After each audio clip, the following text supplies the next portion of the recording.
Espléndidas y a la vez terribles experiencias le ocurrieron al pobre montañero en las horas de sueño.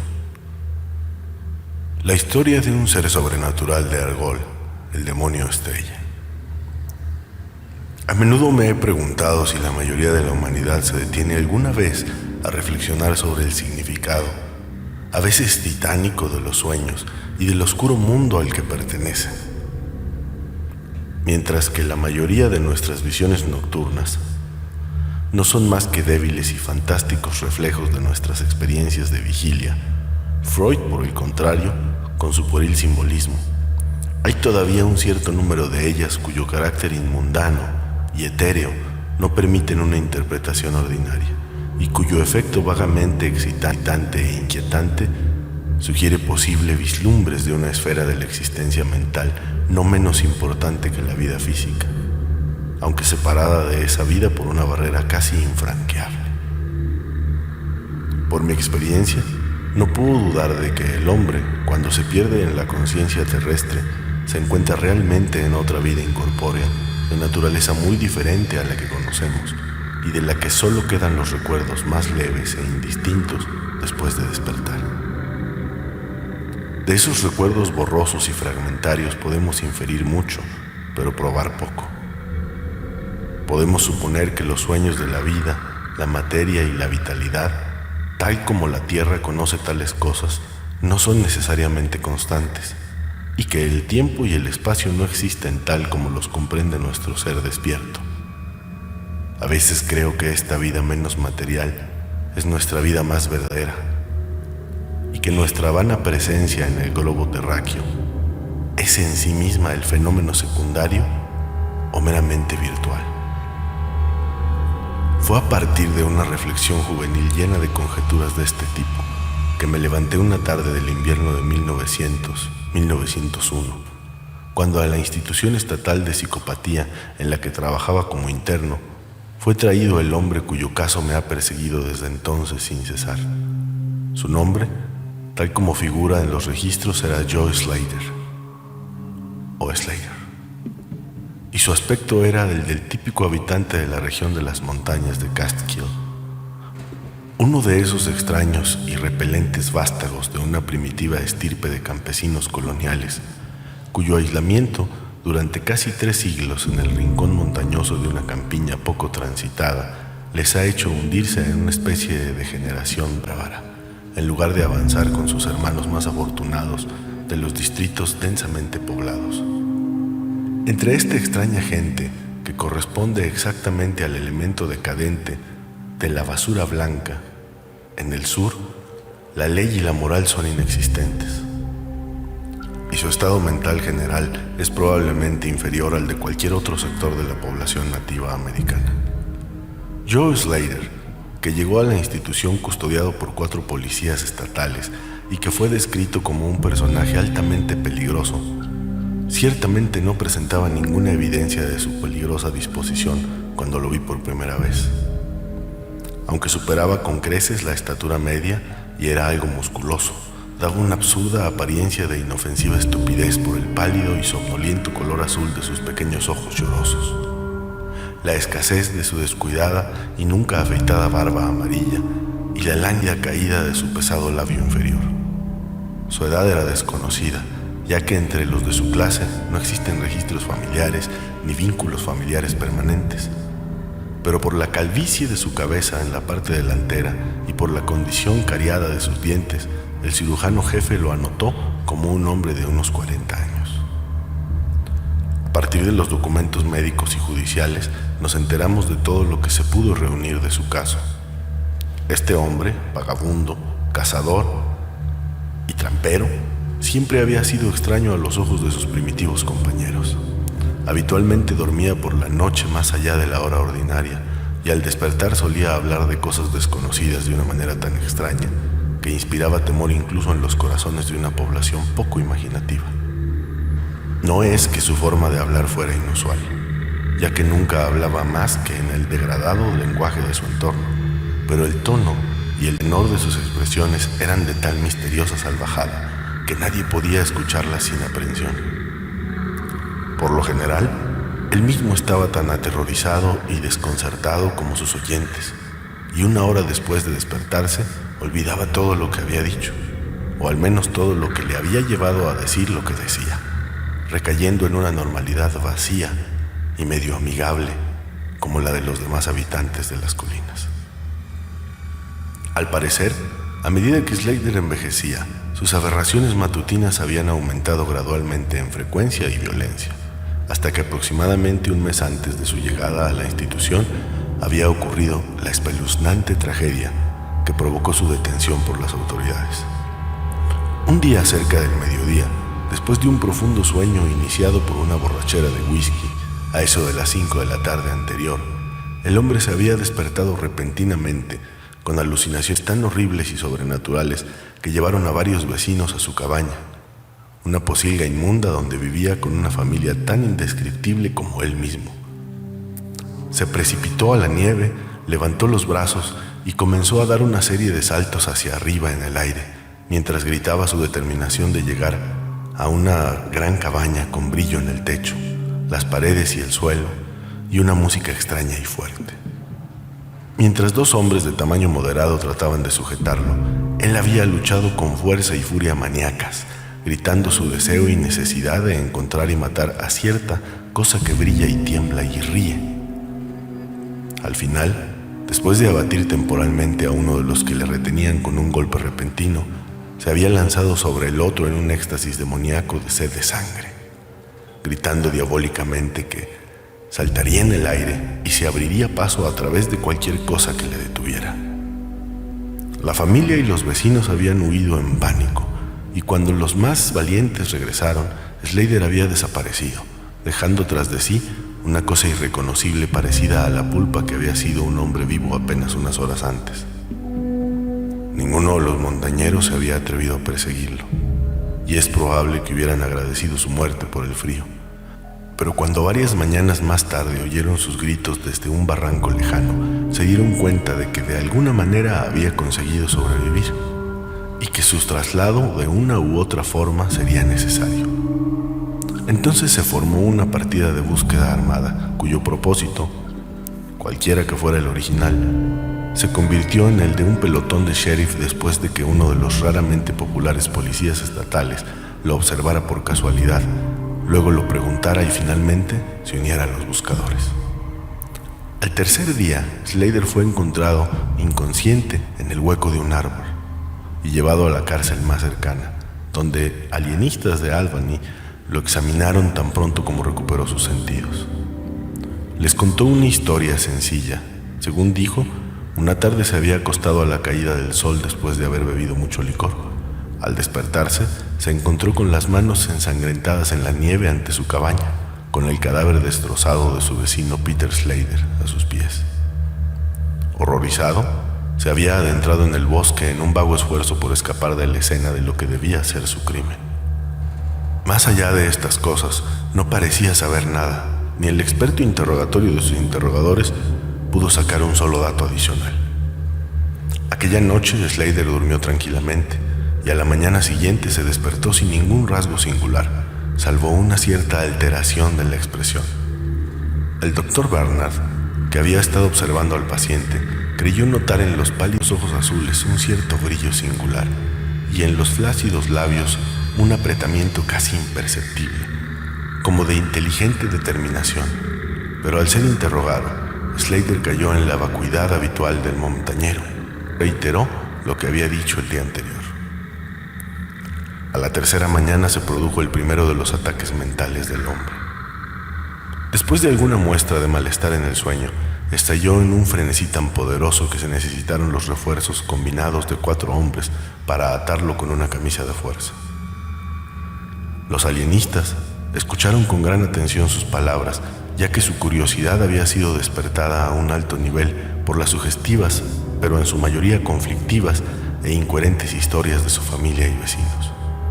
Slater deliró durante más de 15 minutos, balbuceando en su dialecto de pueblo sobre edificios verdes de luz, océanos de espacio, música extraña y montañas y valles sombríos. Pero sobre todo, se detuvo en una misteriosa entidad ardiente que se agitaba, reía y se burlaba de él. Esta vasta y vaga personalidad parecía haberle hecho un terrible daño, y matarla en una triunfante venganza era su principal deseo. Para alcanzarla, dijo, se elevaría a través de abismo de vacío, quemando todo obstáculo que se interpusiera en su camino. Así discurrió su discurso, hasta que con la mayor brusquedad cesó. El fuego de la locura desapareció de sus ojos, y con un sordo asombro miró a sus interrogadores y preguntó por qué estaba atado. Bernard desabrochó el arnés de cuero y no le devolvió hasta la noche, cuando logró convencer a Slater de que se lo pusiera por su propia voluntad, por su propio bien. El hombre había admitido ahora que a veces hablaba de forma extraña, aunque no sabía por qué. Al cabo de una semana aparecieron otros 2 ataques, pero de ellos los médicos aprendieron poco.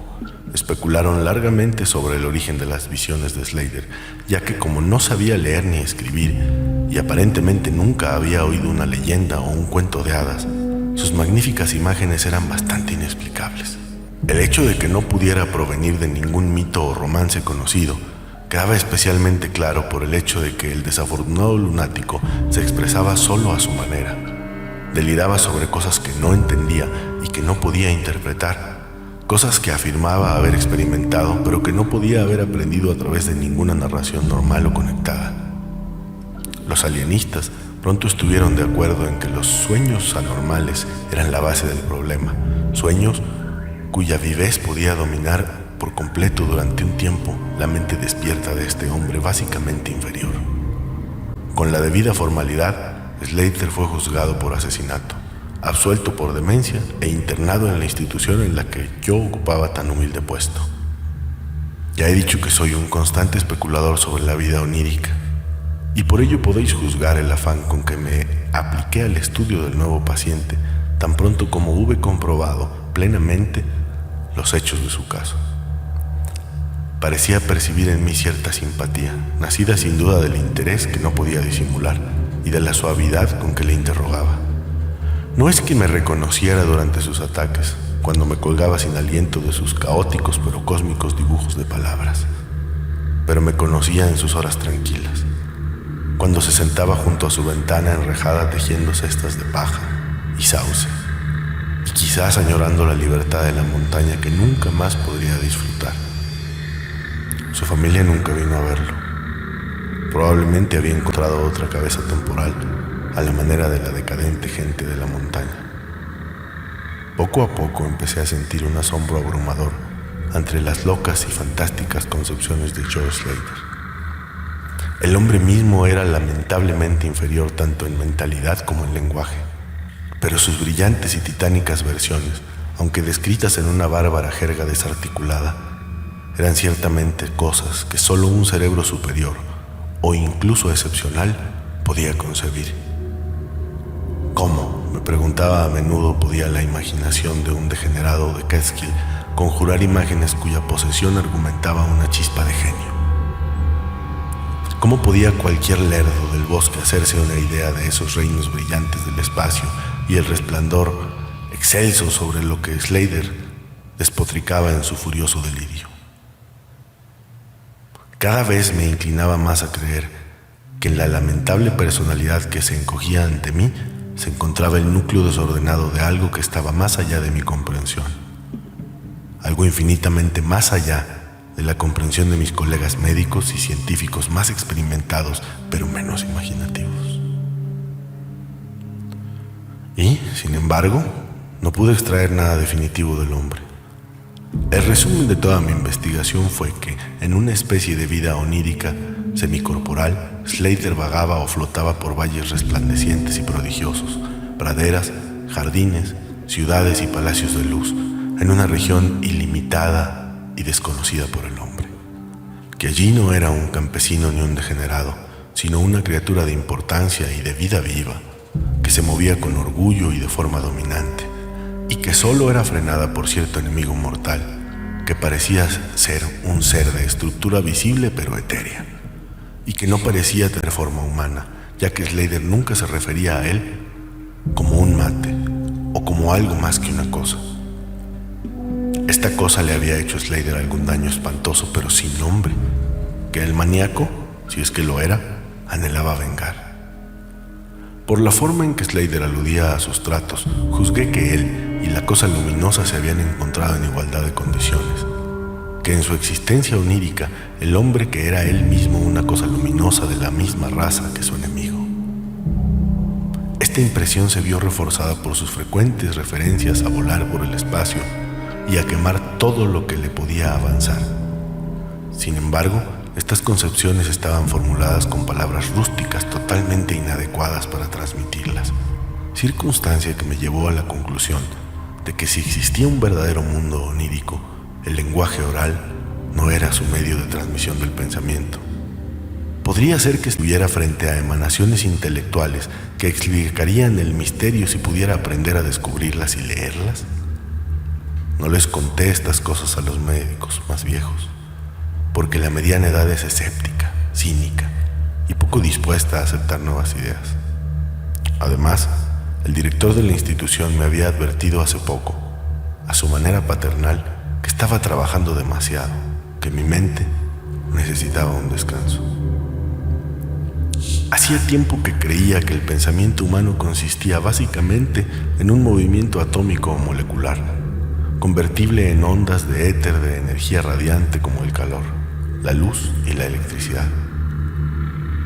Esta creencia me había llevado a contemplar la posibilidad de la telepatía o la comunicación mental por medio de un aparato adecuado, y en mis días de estudiante había preparado un conjunto de instrumentos de transmisión y recepción, algo similares a los aparatos de mala calidad empleados en la telegrafía sin hilos en ese periodo crudo, anterior a la radio.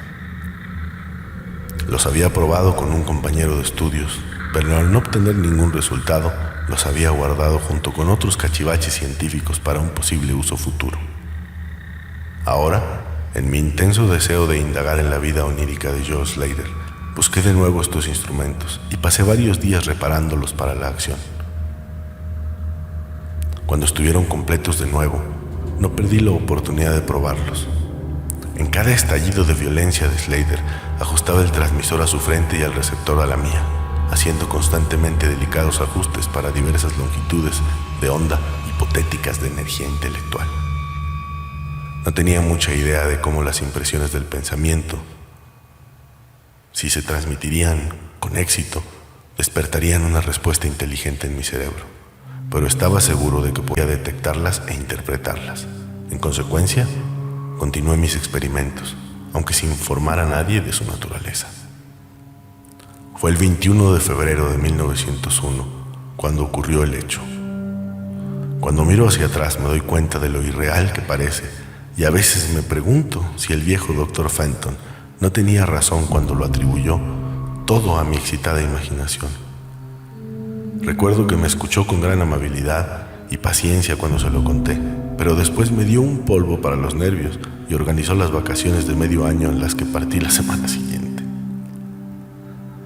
Aquella fatídica noche me sentí tremendamente agitado y perturbado, pues a pesar de los excelentes cuidados que había recibido, Joe Slater estaba inequívocamente moribundo. Tal vez era su libertad en la montaña lo que echaba de menos, o tal vez la agitación de su cerebro se había agudizado demasiado para su físico más bien perezoso. Pero en cualquier caso, la llama de la vitalidad parpadeaba débilmente en su cuerpo decadente. Se sentía somnoliento casi al final, y al caer la noche se sumió en un sueño agitado. No le coloqué la camisa de fuerza como era habitual cuando dormía, ya que vi que era demasiado débil para ser peligroso, incluso si se despertaba con desorden mental una vez más antes de fallecer. Pero coloqué sobre su cabeza y la mía los dos extremos de mi radio cósmica, esperando contra toda esperanza un primer y último mensaje del mundo de los sueños en el breve tiempo que quedaba. En la celda que nos acompañaba había un enfermero, un tipo mediocre que no entendía el propósito del aparato, ni pensaba en indagar sobre mi trayectoria. A medida que pasaban las horas, vi que su cabeza se inclinaba torpemente en el sueño, pero no le molesté. Yo mismo, arrullando por la rítmica aspiración del hombre sano y del moribundo, debía sentir un poco más tarde. El sonido de la extraña melodía lírica fue lo que me despertó, Acordes, vibraciones y éxtasis armónicos resonaban apasionadamente por todas partes, mientras que en mi vista extasiada estallaba el estupendo espectáculo de la belleza suprema. Paredes, columnas y arquitrables de fuego vivo resplandecían efusivamente alrededor del lugar donde yo parecía flotar en el aire, extendiéndose hacia arriba hasta una cúpula abovedada infinitamente alta de indescriptible esplendor. Junto a este despliegue de magnificencia palaciega, o mejor dicho, suplantándolo a veces en una rotación caleidoscópica, se vislumbraban amplias llanuras y graciosos valles, altas montañas y grutas acogedoras, cubiertas con todos los atributos encantadores del paisaje que mis ojos encantados podían concebir, pero formadas en su totalidad por una entidad plástica brillante y etérea, que en su conciencia tenía tanto de espíritu como de materia. Mientras miraba, percibí que mi propio cerebro tenía la clave de estas encantadoras metamorfosis, pues cada vista que aparecía era la que mi cambiante mente me deseaba contemplar. En medio de este reino elisiano no habitaba como un extraño, pues cada vista y cada sonido me eran familiares, tal como lo había sido durante incontables eones de eternidades antes, y lo sería durante eternidades similares por venir.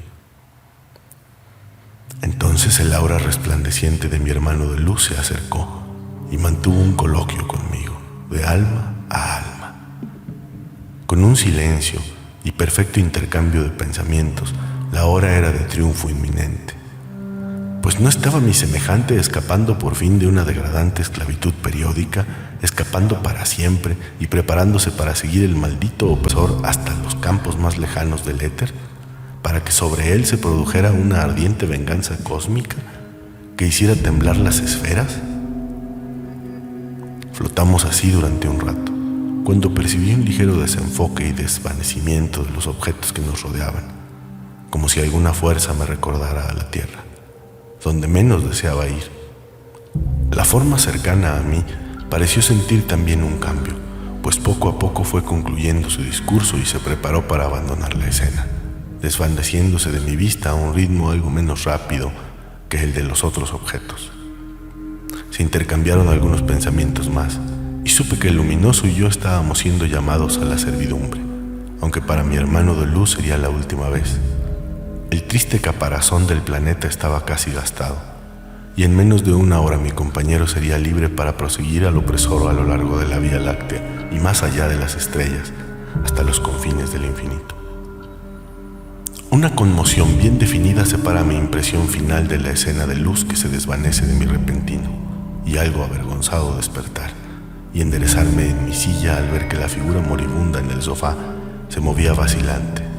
Joe Slater se estaba despertando, aunque probablemente por última vez. Al mirar más cerca, vi que en las pálidas mejillas brillaban manchas de color que nunca antes había estado presentes. También los labios parecían inusuales, pues estaban fuertemente comprimidos, como por la fuerza de un carácter más fuerte que el de Slater. Finalmente, todo el rostro comenzó a ponerse tenso y la cabeza se volvió inquieta con los ojos cerrados. No desperté a la enfermera dormida, sino que reajusté las cintas ligeramente desordenadas de mi radio telepática con la intención de captar cualquier mensaje de despedida que el señor tuviera que entregar. De repente, la cabeza se giró bruscamente en mi dirección y los ojos se abrieron, haciéndome mirar con asombro lo que veía. El hombre que había sido Joe Slater, el decadente de Castiel, me miraba ahora con un par de ojos luminosos y expansivos cuyo azul parecía haberse profundizado sutilmente. Ni la manía ni la degeneración eran visibles en esa mirada, y sentí sin lugar a dudas que estaba viendo un rostro detrás del cual yacía una mente activa de alto nivel. En esta coyuntura mi cerebro se dio cuenta de una constante influencia externa que operaba sobre él. Cerré los ojos para concentrar mis pensamientos más profundamente y fui recompensado por el conocimiento positivo de que mi mensaje mental, largamente buscado, había llegado por fin. Cada idea transmitida se formó rápidamente en mi mente, y aunque no se empleó un lenguaje real, mi asociación habitual de concepción y expresión fue tan grande que me pareció recibir el mensaje en inglés ordinario. Joe Slater ha muerto. Llegó la voz de una agencia que penetraba en el alma desde más allá del muro del sueño. Mis ojos abiertos buscaron el sofá, del dolor con curioso horror, pero los ojos azules seguían mirando con calma y el semblante seguía inteligentemente animado. Es mejor que esté muerto, pues no era apto para soportar el intelecto activo de la entidad cósmica. Su cuerpo, bruto, no podía someterse a los ajustes necesarios entre la vida etérea y la vida planetaria. Era demasiado animal, demasiado poco hombre. Sin embargo, es a través de su deficiencia que has venido a descubrirme, pues las almas cósmicas y planetarias, por derecho, nunca deberían encontrarse. Ha estado en mi tormento y prisión diurna durante 42 de vuestros años terrestres. Soy una entidad como aquella en la que tú mismo te conviertes en la libertad del sueño sin sueños. Soy tu hermano de luz y he flotado contigo en los valles refulgentes. No se me permite hablar a tu yo terrestre despierto de tu verdadero yo, pero todos somos vagabundos de vastos espacios y viajeros en muchas edades. El próximo año puedo estar habitando en el Egipto que tú llamas antiguo, o en el cruel imperio de Tsan-Chan, que vendrá dentro de 3000 años. Tú y yo hemos ido a la deriva a los mundos que se tumbalean alrededor del arroyo Arcturus, y hemos habitado en los cuerpos de los insectos filósofos que se arrastran con orgullo sobre la cuarta luna de Júpiter. Qué poco conoce la Tierra, la vida y su extensión. Qué poco debería saber para su propia tranquilidad. Del opresor no puedo hablar. Vosotros, en la Tierra, habéis sentido involuntariamente su lejana presencia. Vosotros que sin saberlo habéis dado al faro parpadeante el nombre de Algol, la estrella demonio. Esta noche voy como un némesis portadora de una justa y ardiente venganza cataclísmica. Obsérvame en el cielo, cerca de la estrella demonio. No puedo hablar más tiempo, pues el cuerpo de Joe Slater se enfría y se pone rígido, y los toscos cerebros dejan de vibrar como yo quiero. Tú has sido mi único amigo en este planeta, la única alma que me ha sentido y buscado dentro de la forma repelente que yace en ese sofá. Nos encontraremos de nuevo, tal vez en las brillantes nieblas de la espada de Orión, tal vez en una sombría meseta del Asia prehistórica, tal vez en sueños no recordados esta noche, tal vez en alguna otra forma dentro de un neón, cuando el sistema solar haya sido barrido. En este punto, las ondas de pensamiento cesaron abruptamente, y los pálidos ojos del soñador, o puedo decir hombre muerto, con medio estupor me acerqué al sofá y le palpé la muñeca, pero la encontré fría, rígida y sin pulso. Las cetrinas mejillas palidecieron de nuevo y los gruesos labios se abrieron, revelando los repugnantes colmillos podridos del degenerado Joe Slater. Me estremecí, tiré de una manta sobre el horrible rostro y desperté a la enfermera. Luego salí de la celda y me dirigí en silencio a mi habitación. Tuve un anhelo instantáneo e inexplicable de un sueño cuyos sueños no debía recordar. ¿El clímax? ¿Qué relato científico puede presumir de tal efecto retórico? Me he limitado a exponer ciertas cosas que me atraen como hechos, permitiéndole a usted interpretar como quiera. Como ya he admitido, mi superior, el viejo Dr. Fenton, niega la realidad de todo lo que he relatado. Asegura que yo estaba destrozado por la tensión nerviosa y que necesitaba urgentemente las largas vacaciones con sueldo completo que tan generosamente me concedió. Me asegura, por su honor profesional, que Joe Slater no era más que un paranoico de bajo grado, cuyas fantásticas nociones debían proceder de los burdos cuentos populares hereditarios que circulaban incluso en las comunidades más decadentes. Todo esto me lo cuenta él, pero no puedo olvidar lo que vi en el cielo la noche siguiente a la muerte de Slater. Para que no me consideren un testigo tendencioso, otra pluma debe añadir este último testimonio, que tal vez proporcione el clímax que espera. Citaré el siguiente relato de la estrella Nova Persei textualmente de las páginas de esa eminente autoridad astronómica, el profesor Greta Service. El 22 de febrero de 1901, el Dr. Anderson, de Edimburgo, descubrió una nueva y maravillosa estrella no muy lejos de Algol. Ninguna estrella había sido visible en ese punto antes. En 24 horas, la desconocida se había vuelto tan brillante que eclipsaba a Capella. En 1 o 2 semanas, se había desvanecido visiblemente y en el curso de unos pocos meses apenas era discernible a simple vista.